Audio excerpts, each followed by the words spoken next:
Hello and welcome to another episode of Figuring Out Fertility. It is Canadian Infertility Awareness Week 2022, and I am so excited to be sitting here with my new friend, Dr. Ashley Margeson. She is a naturopathic doctor who lives in Halifax, Nova Scotia, and she's obsessed with hormones. And if you follow her on any of her social media channels, you will know that, and that's why I'm so excited that she's here because I want to talk about that.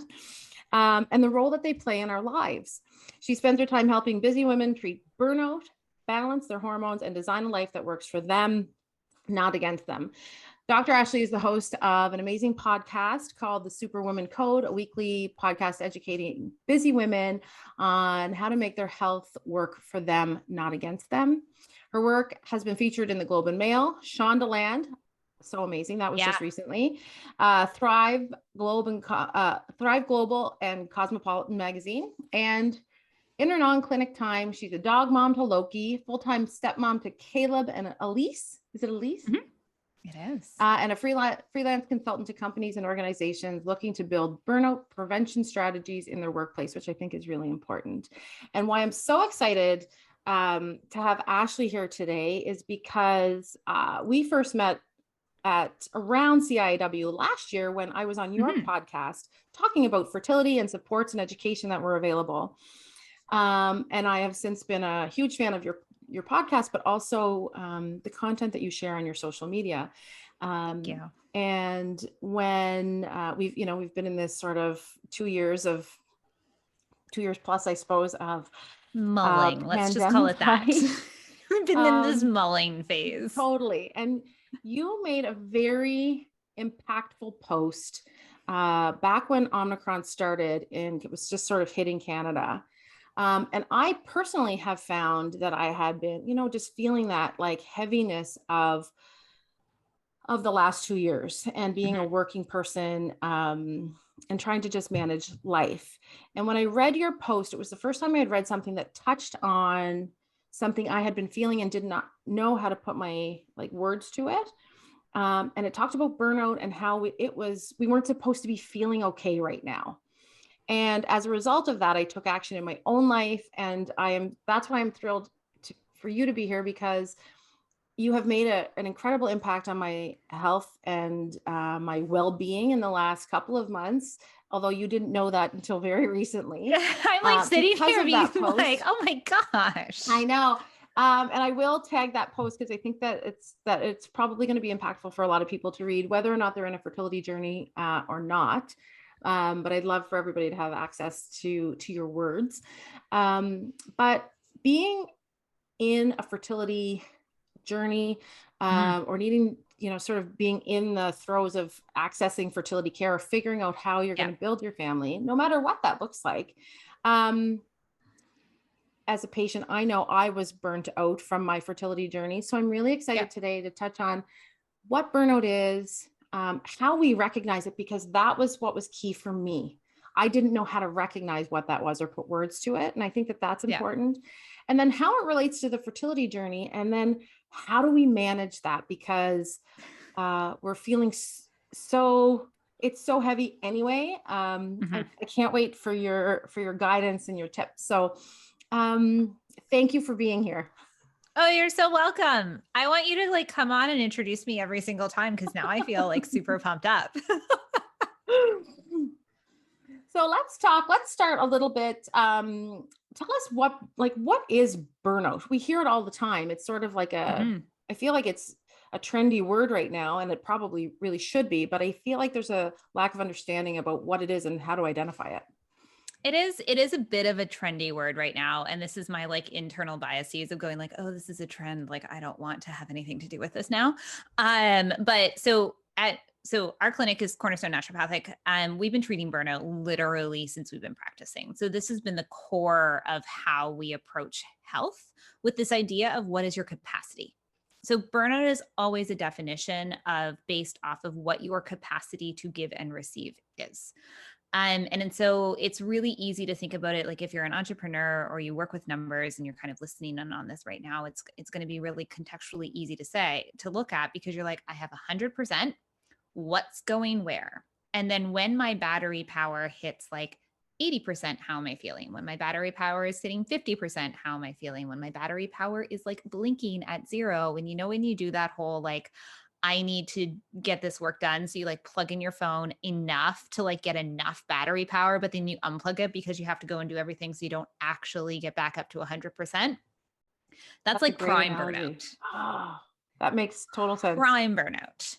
And so burnout is it's a diagnosis. And it's been a diagnosis since like the early 2000s, late 1990s. Like this is not a new thing. Christina Maslach is the researcher really behind like the brains of how do you define burnout. And it's defined in 3 ways. So contextually, we look at it within a work context. But we've forgotten how to define what work actually is. So the general definition of work is like energy output, right? Most of us listening in probably have some ish of a 9 to 5 job. That's a really easy way to think about work. Being a stay-at-home parent is also energy output. Being a caregiver is also energy output. Being a volunteer is also an energy output. And then for so many people, you kind of are doing all of it, right? So like you're doing a full-time or a part-time job, and then you're rushing home to be there when the kids are there, or to take care of a parent, or to let the dog out, because I don't know about you guys, but my dog likes to vomit if he doesn't get let out in time. You're like, great, one more thing to do. But so we look at burnout within this context of like, okay, energy output. You have to have a couple feelings about it. One is feelings of negativism. And you're like, oh, I guess I don't really have to. Or like, I guess I should, but like, I don't really want to.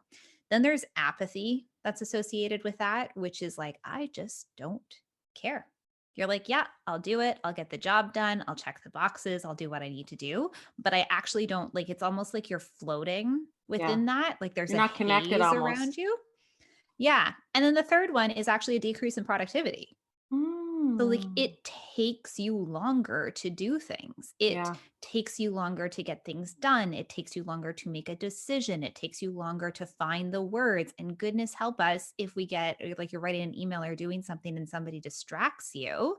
It takes you so much longer to get back to what you were doing. And And so I that's feel kind of like like, I feel all of those things, or have felt, at different times. mhm. It's so interesting to hear it like this. It's relatively simple. And so within the social media world, burnout is made out to be this huge, like, oh my gosh, you mean to make these like life-changing decisions. You can't live like this.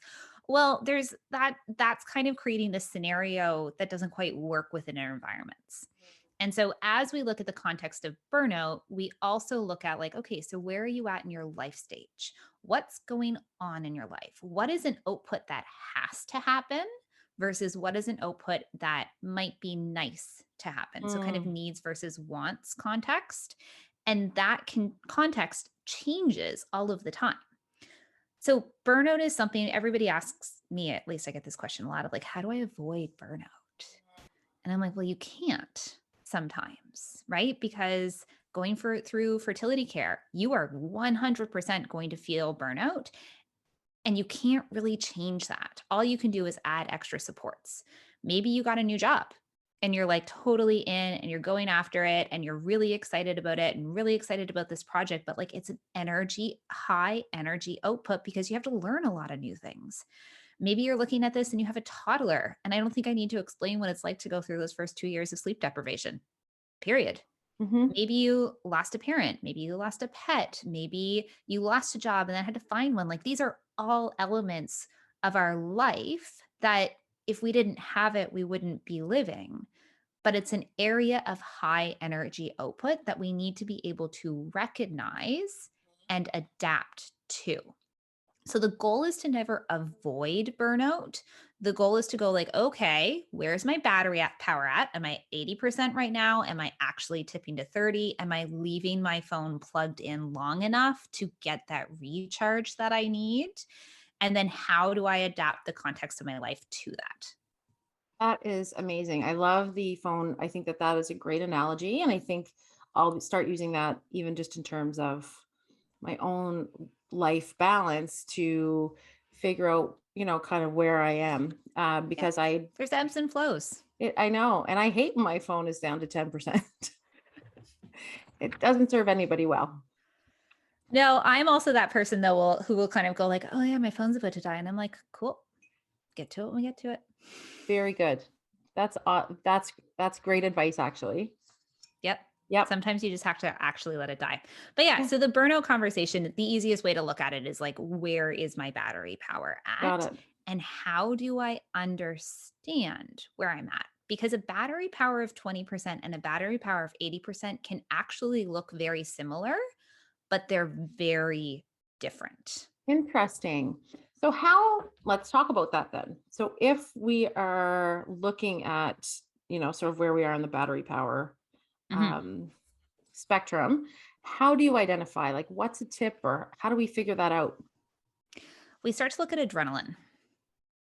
So, adrenaline is our fight or flight response. Our Okay. fight or flight, like our bodies, and I'm going to Hmm. use the word women for lack of Sure. recognize that I mean people, but I'm going to just use women as a contextual conversation right now. Okay. Women's bodies are designed to survive, period. Like we are designed to survive forest fires. We are designed to survive famines. We are designed to survive not being able to get water, being able to get water, because women are who basically kept the tribe alive. Because our bodies could literally give nutrients to the young of the tribe. Right. So when we're in these like fight or flight responses, our bodies will do the exact opposite of what society tells us we're supposed to do. So you like start running on adrenaline and everybody's like, oh, I'm going to like lose weight. I'm going to gain muscle because I'm running all the time. And that just doesn't happen.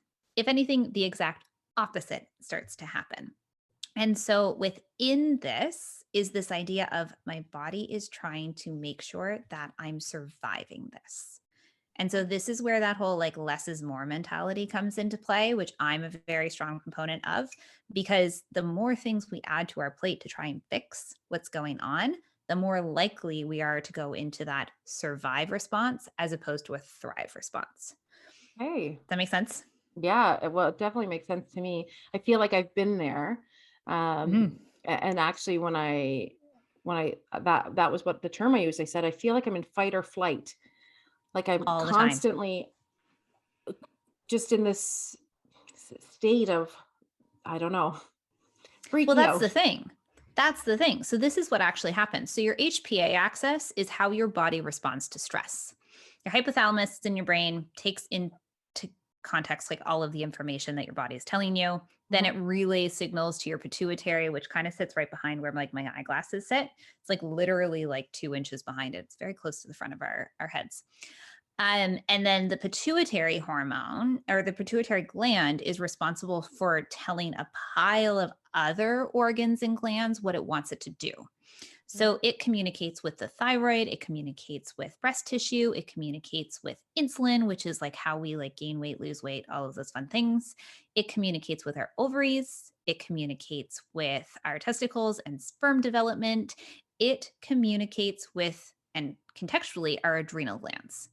And our adrenal glands are these little tiny glands. They sit on top of our kidneys. They look like little Santa Claus hats, is actually what they look like. They're responsible for secreting cortisol, adrenaline, so epinephrine is what we call it. And they actually also manage our sex hormones and our electrolytes. So Oh, those little adrenal glands are really important. And our body will always focus on ensuring that we have enough cortisol and enough adrenaline to make sure that we can run away from that bear, as opposed to producing a healthy uterine lining or making sure that we're ovulating or we're developing a really good follicle that will produce that really good corpus luteum, which is like all of these things in the fertility world that we oh, contextually talk about. We're always playing this like push and pull game with everything that comes from the pituitary.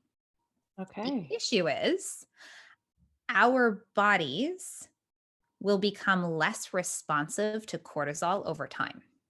Mm, So the more we're pumping out, the less signal our cells actually get. interesting. It's really interesting. The data is very, very strong on this side of things as well, which is why we're kind of always trying to manage like that cortisol response. Hmm? It's not a high cortisol. It's not a low cortisol conversation. Like it's not a test your cortisol and see where it's at conversation. It is a how sensitive are your cells? So if your cells are really sensitive to cortisol, which when your battery power is 100, that's kind of what's going to happen. You will see that you wake up rested. You generally wake up at the same time of day without an alarm clock and you're kind of ready to go. I am not a morning person. I am not a sunshines and rainbows type person, but I know the difference between, yeah, I'm ready to go versus like, I'm just going to like have fun with my snooze over here. And then play that like game where you're like, well, if I don't shower this morning, then Right. I can. And if I like grab breakfast on the go, then I can. Make sense? Interesting. Yes, definitely. Okay. If our cells are very good and responsive to cortisol, then we will also not get much of a mid-afternoon crash. My dog is like whining in the corner if you can hear That's him right okay. now.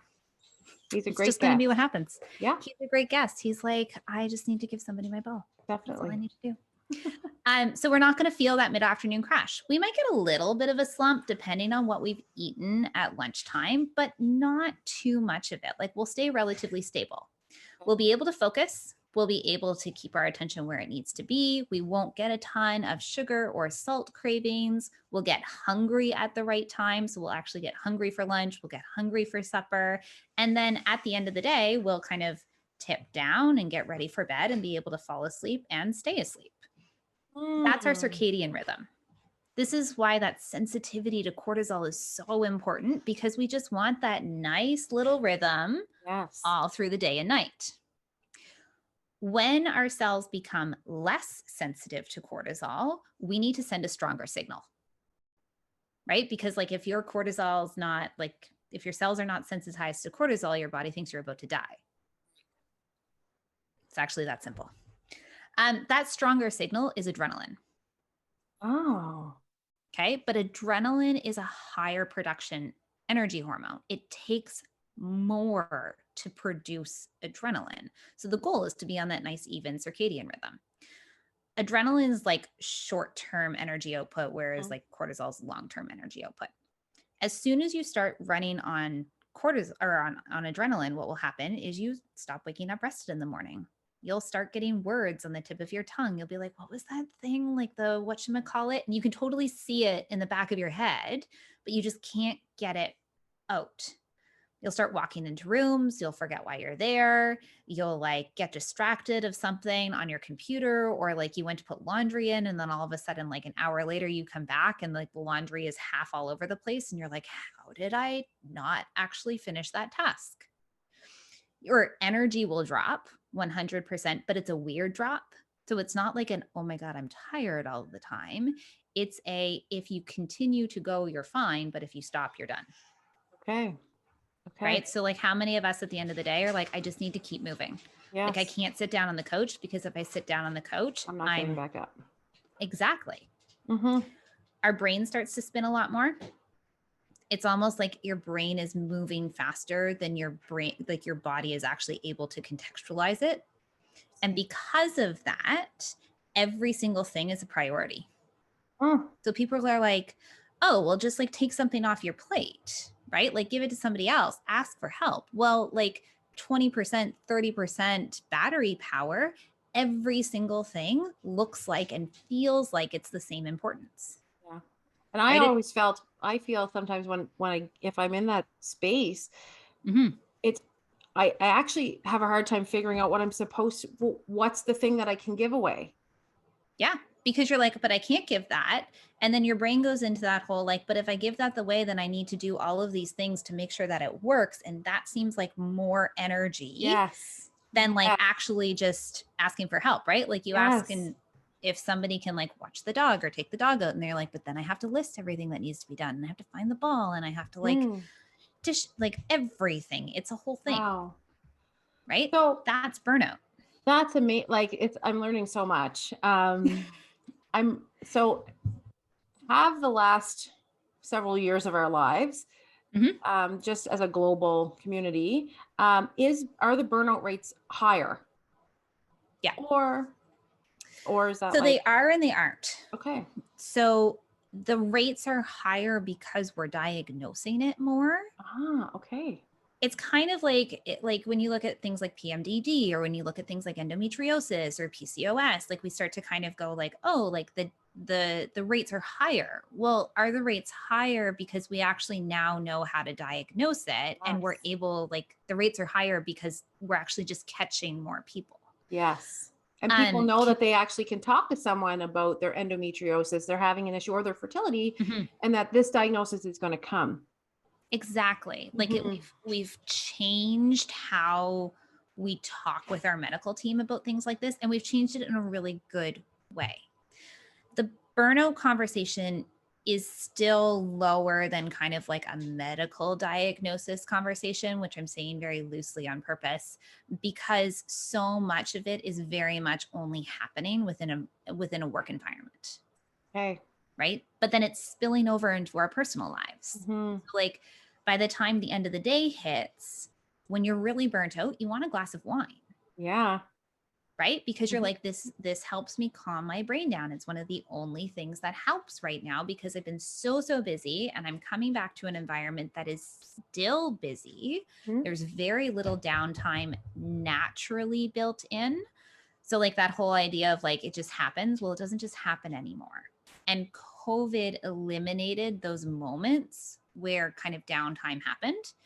It used to be like we'd get up and we commute to the office. Well, you probably had, depending on where you live, anywhere from 20 minutes to an hour of Yeah. commute time to the office and back. That does a world of difference for our bodies when we're like having a chance to breathe and having a chance to breathe. And then Absolutely. lunch hours, like we took our lunch, hopefully. And I will say this, I hope you took your lunch, and I hope you still do.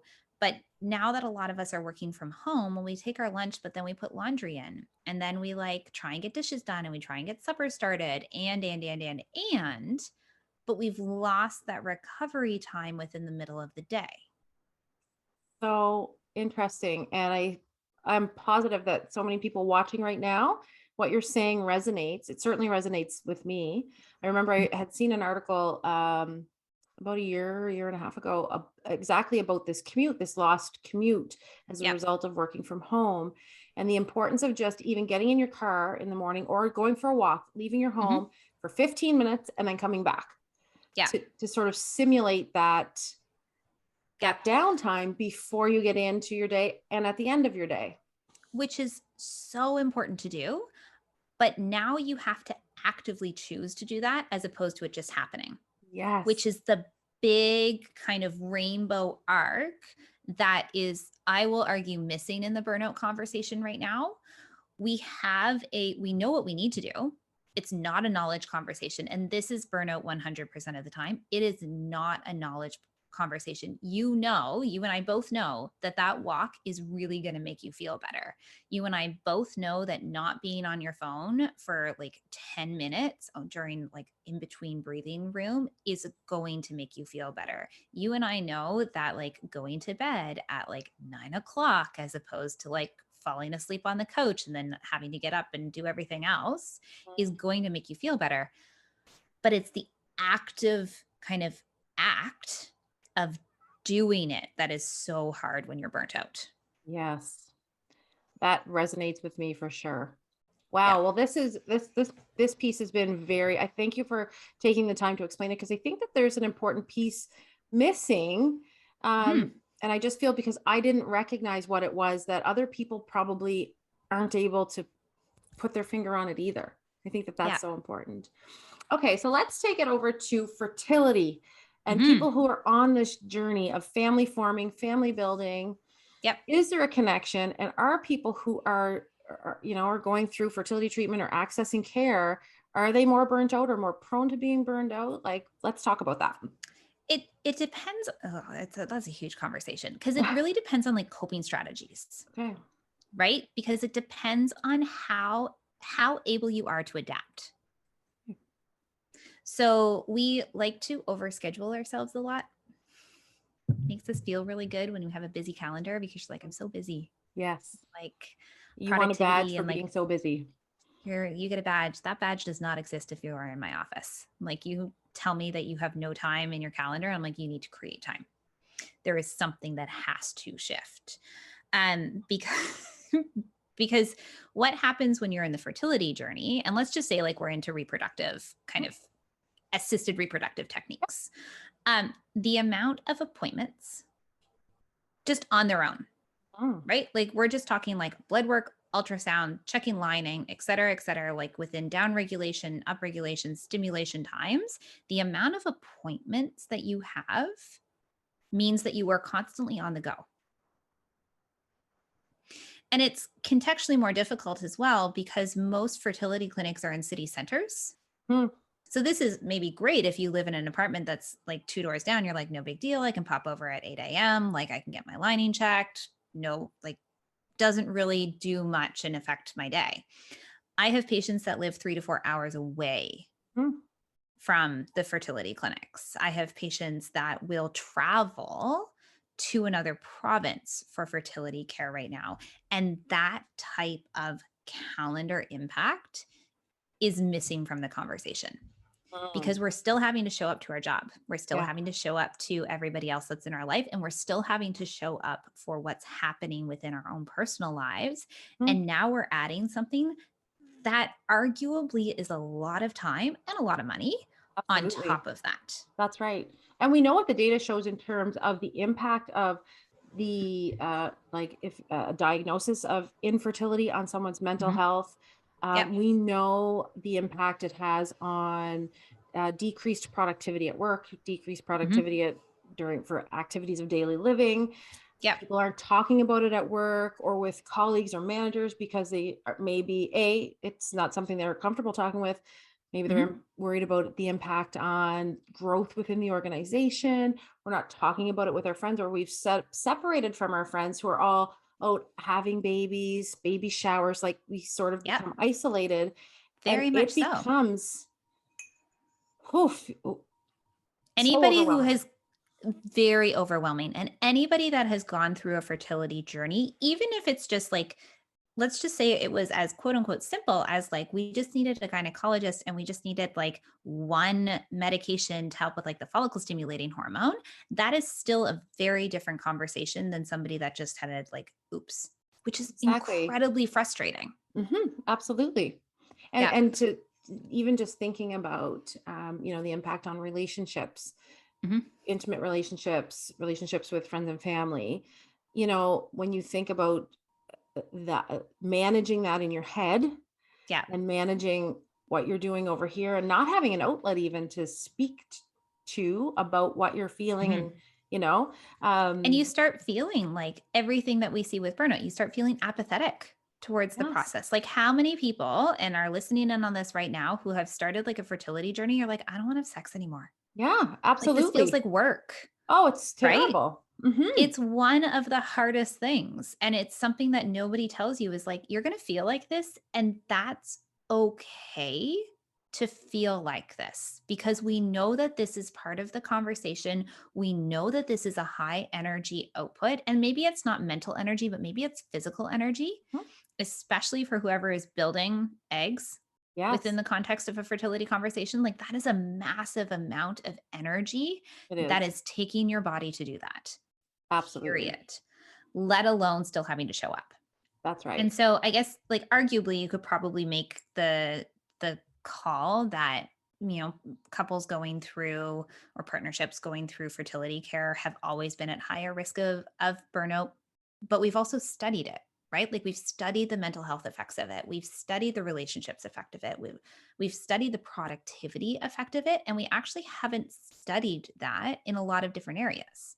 So you can make the same conversation that like, well, a teacher is at higher risk of burnout during report card season, or every single accountant is at higher risk of burnout during tax season, and et cetera, et cetera. So this is where we start to go like, okay, how do we eliminate or how do we shift things that take a lot of energy out of the equation? So like if you're going through reproductive care and you're an accountant, I'm generally going to recommend that you don't start stims in April. Right?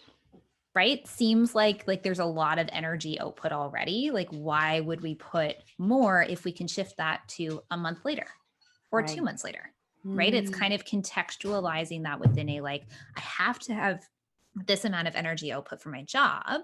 So can I shift this to be able to come in at a time in my life when I have a little bit more capacity to give to it? amazing. So let's talk, then let's dig a bit deeper there. So Mhm. we're either going to start our fertility journey, we are in it, Yep. we're contemplating wherever we seem to be. How do we sort of, what are some tips or tricks to sort of identify I'm feeling like, or I feel like maybe things are starting to get a little heavy here, Yep. or maybe they already are. What Probably already would you are, in all suggest? honesty. Yeah, that's true. Let's be honest. Yeah, that's a very good point. So, what Yep. would we tell people, or what would you recommend for people to say, okay, this is coming up. We've got a high energy output with this fertility treatment that's coming up. And it might span the next couple of months. Mhm. How do people start taking deeper breaths? How do we start feeling like, okay, removing some of those things so that they can put the energy where they need to be putting it? A lot of it comes down to like, how do you prioritize what the outcome is? Okay. And generally, if you're going through a fertility journey, you're not doing it by yourself, No. which is kind of one of like the saving graces of this is 90, 6% of the time you're going through it with somebody else. Okay. And that somebody else is a high part of this, but that somebody else is maybe has a little bit more capacity. And so when I am in a period of what I know to be a high stress, so April is a really high intensity part of kind of our work cycle. For whatever reason, April it always is. And it's different for my partner. And so within April, I will go like have a conversation in March and look at my partner and be like, I have no capacity to make a decision of what we're going to have for supper. I have no capacity to make a decision about what the kids are going to have for lunch. That's just part of our conversation right now. I have very little capacity to do anything past 9 o'clock at night. And so I will actually physically ask my partner to be like, right now, like we've now been in this cycle for like 4 years. So now what we do is we meal prep, but like we meal plan out in March for April.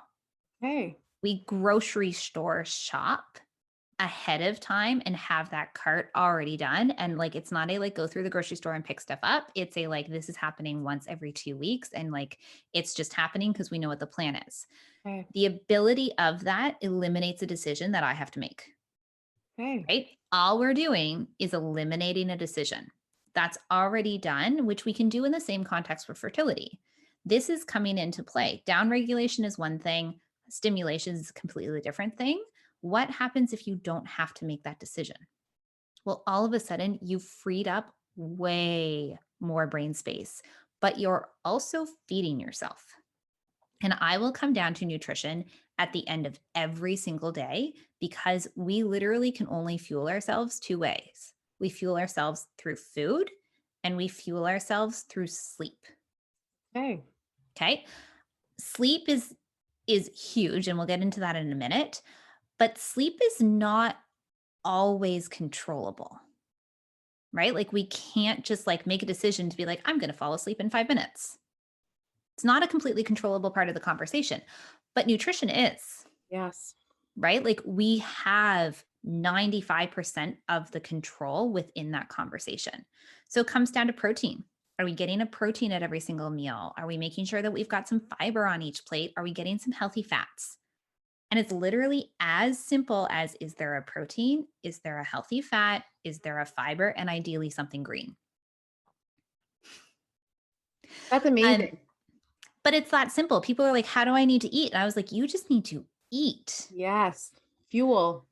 Fuel. You need fuel for your body. Your body is about to build a lot of stuff very, very, very quickly. The medications that are associated with assisted reproductive techniques are amazing, but they do not give you fuel. They Right. tell your body what to do, but you need fuel to be able to make that happen. So we'll come down again and again. When we're running on adrenaline, we lose our appetite. Oh, That's why it's really easy to skip lunch. okay. Right? Like, have you ever done that whole like, oh, I worked through and I was like totally Yeah. powering through, and then it's two Yes. o'clock in the afternoon? Yeah, that's what adrenaline does. It stops that cue for hunger.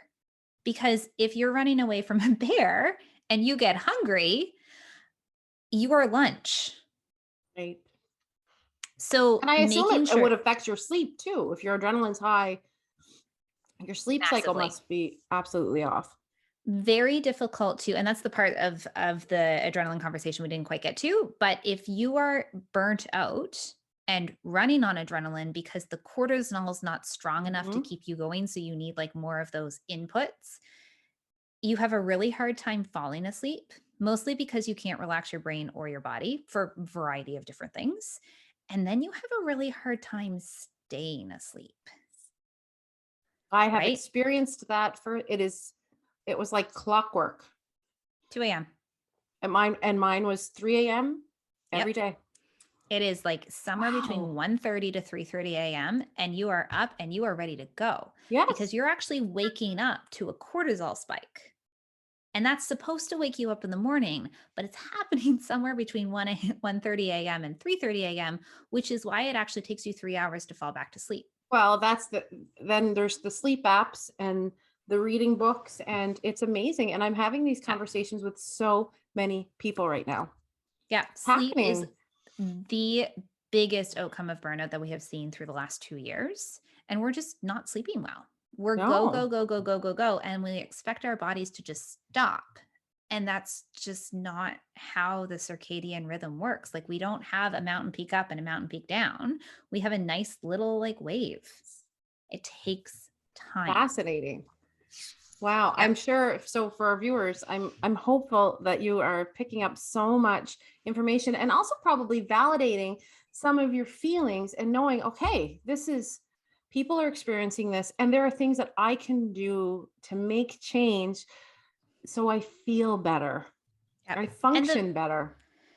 and the knowing that this is normal Hmm. and knowing that it's okay to feel this way and also knowing that this isn't going to last is a huge piece of the puzzle. And the fertility journey is so difficult when it comes to fuel because there's guilt associated with it. And I will be the first one to call that what it is.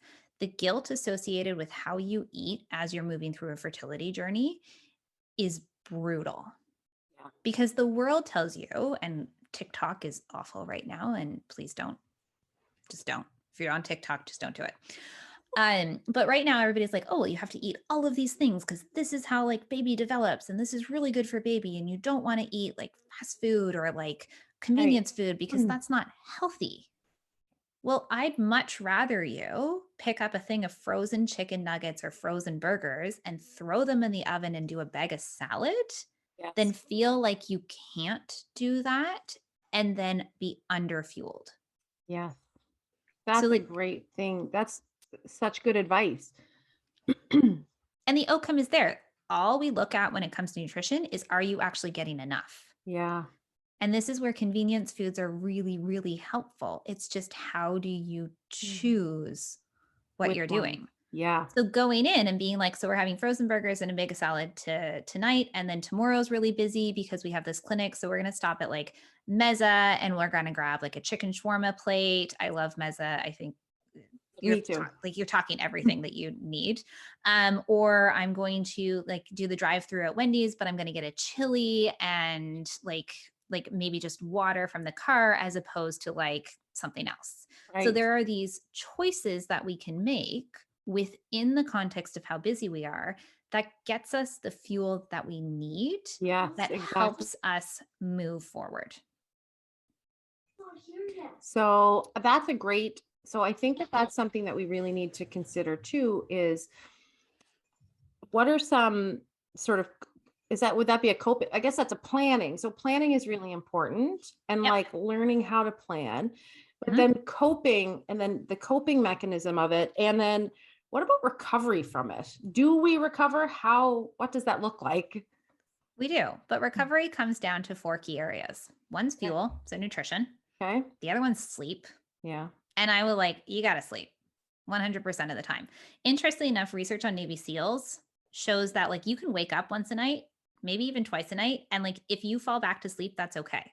So a lot of times it's not about not waking up. It's about like, we just need to get you back to sleep so you get another really good core sleep cycle.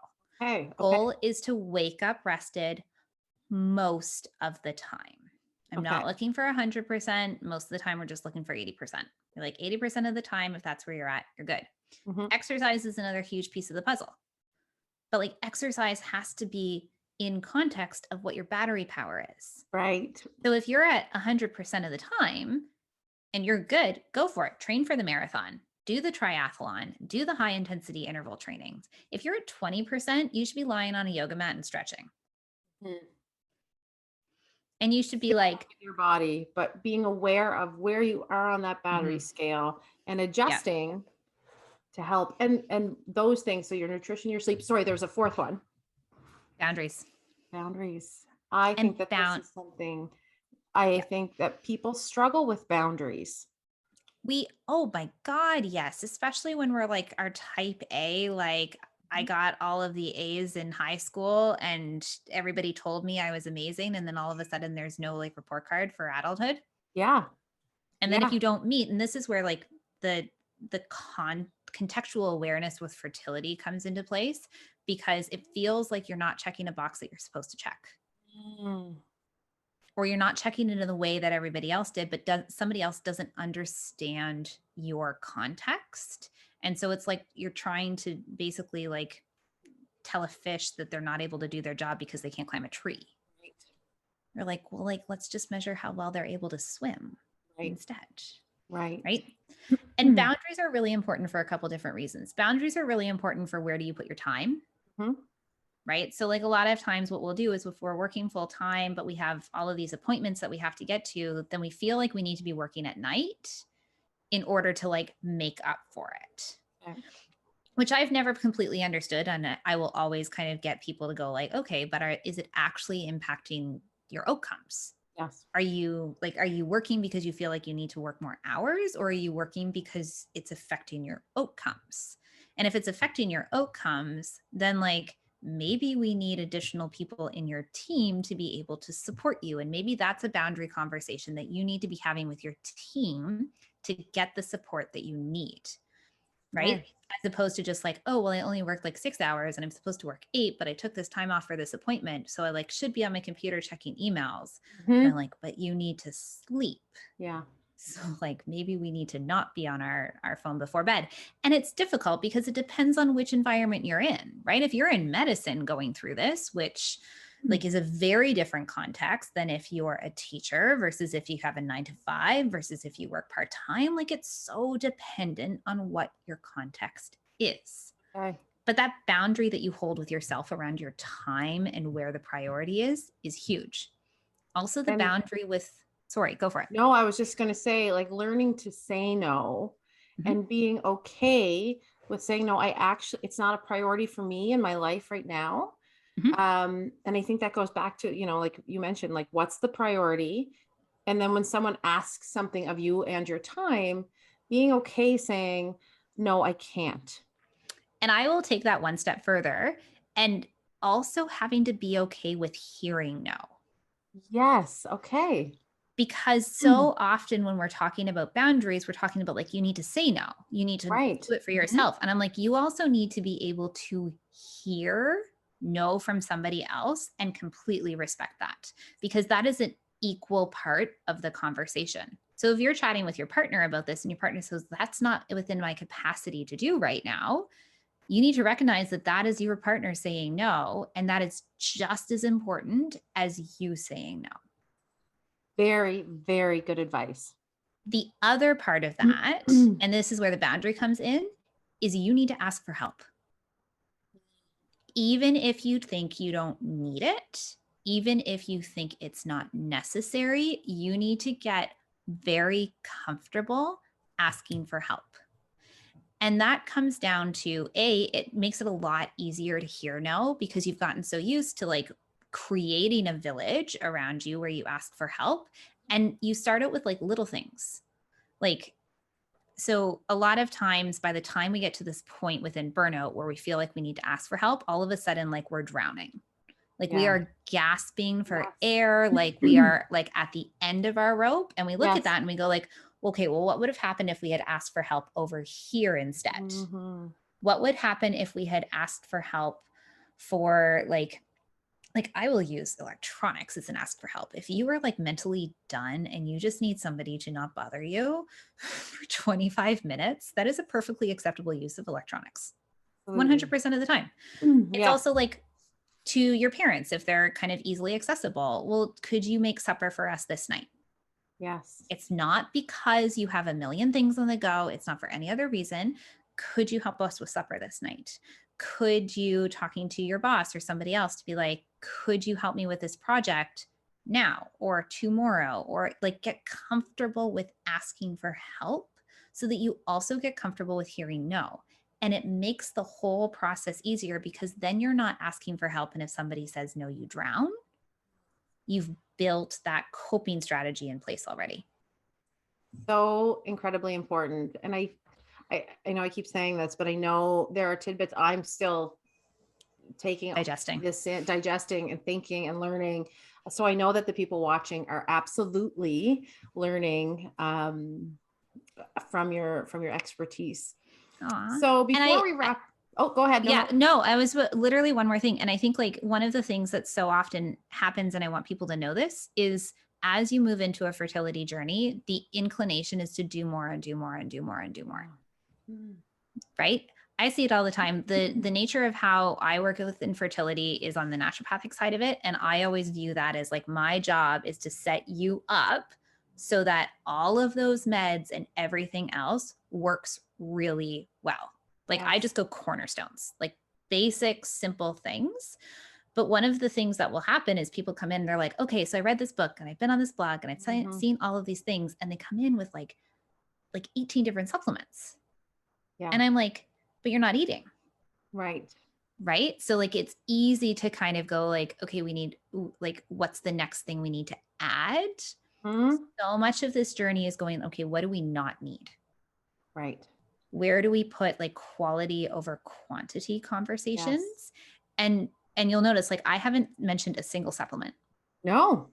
Or medication or anything like that. Because as you're developing these strategies and these procedures and these like coping systems and recovery systems, I guess just the easiest way to use it is a system. It shouldn't rely on something you have to take to happen. Coffee included, wine included. Got it. You shouldn't have to have a glass of wine at the end of the night to be able to calm yourself down. You shouldn't have to have a cup of coffee in the morning to be able to kick yourself up. It needs to be a system that your body can follow without something added in. That's so important to hear. And I like that resonates. And then your cup of coffee is for enjoyment and pleasure and joy versus I cannot function without this kick. And then you've created this like special little moment where you're not running on adrenaline, where you're building that cortisol back in, where your cells are becoming sensitized, and it's simple. Yeah. And it's supposed to be simple. Yeah. Because like the end goal of any fertility conversation is 10 fingers and 10 toes on the other side. Yes, exactly. Which means if we have the possibility to create some systems, and maybe some of those systems don't work, but maybe some of them do, and those stick with you, and then you're able to actually hold that through what parenting looks like. Oh my gosh. Wow. Like game changer. It is. And the theme for CIAW this year is find your joy, and finding, talking about it's okay not to be okay all the time. That is not the goal, no matter where you are in life. But recognizing and finding the moments, whether it's 5 minutes dancing in your kitchen or 2-hour movie with your best friend or a hike with your family, finding the moments that restore you, that bring a smile to your face, that bring back the hope and the dreams. So I think that's a beautiful way to end, to talk about, that cup of coffee in the morning, not needing it to pick you up, but to restore and to refresh good. And to be, because it feels good, to find those feel good moments. Wow. Yeah. We didn't even plan that ending and it was perfect. Serendipitous. It's serendipitous. Absolutely. Yeah. So, Dr. Ashley, thank you so much for being here. We will certainly have more conversations about this in the future. For those of you watching, thank you for being here. And if you have questions and you'd like to connect with Dr. Ashley, I think I have I can't remember if I have tell us your social handle so people can find you. So the best place you can find me is on Instagram, which is at Dr. Ashley Margeson. You can also find us on the Superwoman Code every single week. And if you've That's got the any podcast. that's the podcast. And if you've got any major questions, feel free to pop me them through, and I will absolutely try to create an episode around answering that. Yeah, that's a great idea. We always have tons of questions that come in. And you've got a new, The Girl's Guide to Hormones is coming out soon. The Girl's Guide to Hormones is literally launching in April. So we're recording this in March. It launches in April, and it is the basics of what you need to know about what your hormones are telling you. It is literally the sex ed guide you wish you had in grade 7. Oh my gosh, that's awesome. And then also the Burnout Blueprint. Yep. So we can find that on, where do we find that? So you can find it online. It's our online course.